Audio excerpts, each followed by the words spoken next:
Сәлеметсіздер ме? Біздің бүгін өтетін сабағымыздың тақырыбы қозғалыс датчигін қосу мен жарықтандыру тізбегін құрастыру. Жарықты қосу үшін инфрақызыл қозғалыс датчигін пайдаланамыз. Мұндай датчикті пайдалану үй жайларды жарықтандыруға жұмсалған электр энергиясының 70% үнемдеуге мүмкіндік береді. Датчиктің ішінде 3 контактісі бар. L контактісі қоңыр сым, N контактісі көк сым, A контактісі қызыл сым. Біздің жағдайда ол қара сыммен ауыстырылған. Оның беткі крышкасын ашып, қабырғаға или дисплейға бекітеміз. Болған соң қайта жабамыз. Қозғалыс датчиктің жұмыс істеуі. Фотокел плюс жылу фон. Фотокелдің болуына байланысты датчик тек қозғалыста ғана іске қосылады. Сонымен қатар заманауи модельдер жылу фонындағы өзгерістерге жауап береді. Біз қоңыр сымды түйіспе қораптың фазалық шинасына, көк түсті нөлдік шинаға, ал қара сымды бейтарап шинаға қосамыз.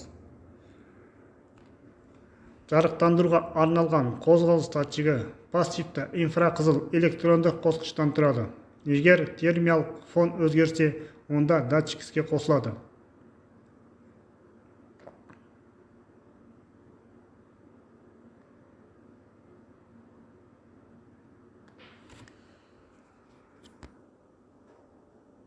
Датчик құрылғысы кәдімгі жарық сұлбасымен бірге орнатылады.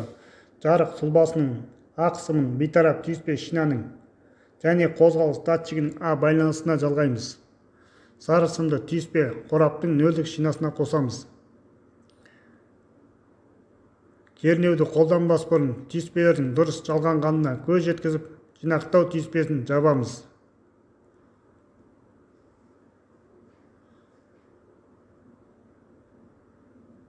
Датчикті қосып тексереміз. Бұл датчик уақытты механикалық реттеумен, жарықпен және сезімталдықпен жабдықталған. Датчик қозғалтсаң жанып, қозғалмай тұрсаң сөнеді.